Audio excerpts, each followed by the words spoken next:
Hey everybody, how's it going? And welcome to Daily's 2A News. Today I want to talk about CCW permits in the state of Nevada. Are you trying to get one? Is yours about to expire and you can't renew it? Let's talk about it.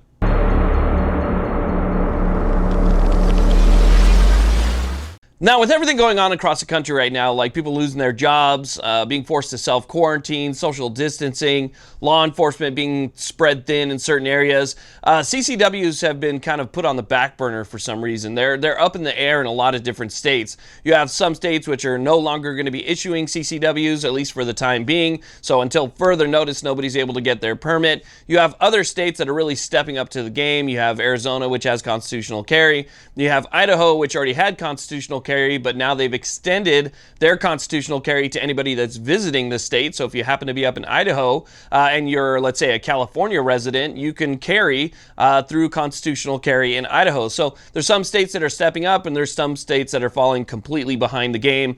Some are claiming that they just don't have the staff in order to staff that particular department that would deal with these permits.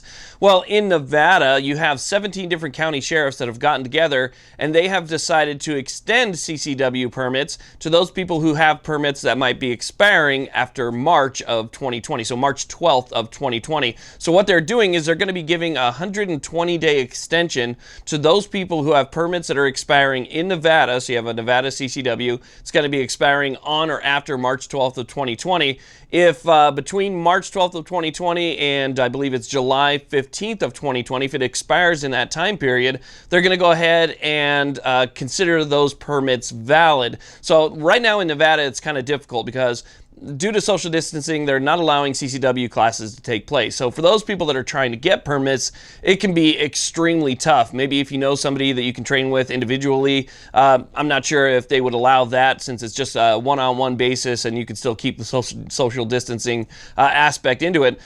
You can maybe do that, but when it comes to large classes, those have all been canceled. So people trying to get their CCWs here in Nevada are having a real hard time doing that, if they can even do it at all. And then you have a staffing issue at the local metro station, and so CCWs that were already taking 120 days to process might even take longer if you're able to get through.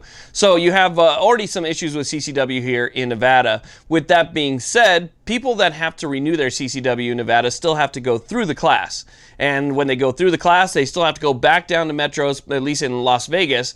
They have to go back down to metro and they have to, kind of redo things. And so you need that class, you need your paperwork in order to renew. And if you're not able to get that, well, you'd be kind of screwed. Your CCW would expire and you'd be forced to do everything all over again.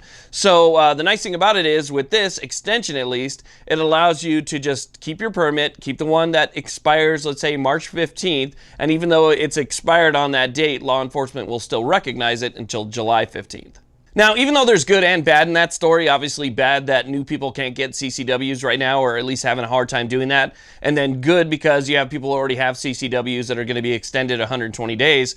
What I would like to see is constitutional carry in this state, in the state of Nevada, and I'd like to see other states start to adopt constitutional carry as well. When you have situations like this, where there's a national emergency and law enforcement gets spread thin, and maybe they're trying to divert resources from one particular department to another, I don't think that it is right that they take resources from a department that requires licensing for people to be able to carry a firearm concealed and then move that resource to somewhere else and say, sorry, you're out of luck on this one. I don't think that that's the way that things should work. I think the better way to do this is simply get rid of that department altogether and allow constitutional carry in your state and allow people that are visiting your state to constitutionally carry as well. Because, again, we do have a constitutional right to protect ourselves. Now, in Nevada, you can still open carry. So for those people that live here, you can open carry, and that's not going to be a big deal. I get a lot of questions about open carrying on the Strip. Well, the Strip is just a street, okay? The Strip isn't necessarily owned by the hotels.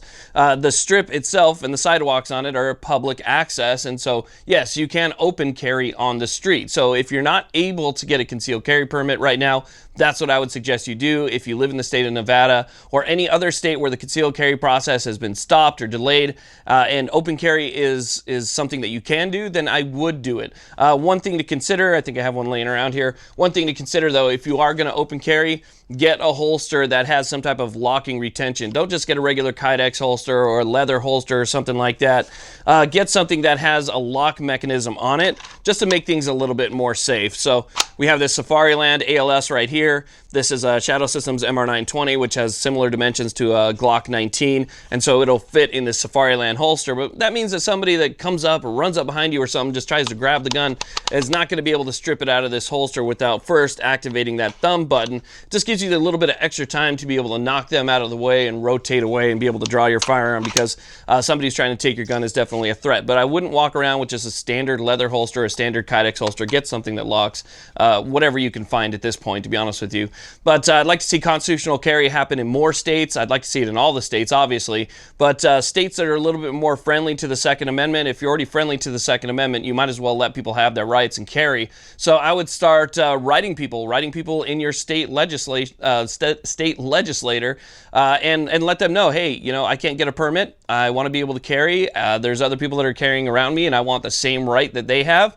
And so I would institute constitutional carry in my state and keep bugging them, keep pestering them. You know, let them know that this is what you want, and see if maybe we can affect some pro-Second Amendment change during this whole negative situation that we're facing right now, this tragedy across our country. So again, that's what's happening in Nevada, but let's try and force some change in the rest of the states too, so that they know, look, you know, we still want the same rights that everybody else has. So I want to thank you all very much for watching. I really do appreciate it. Please like, subscribe, and have a great day.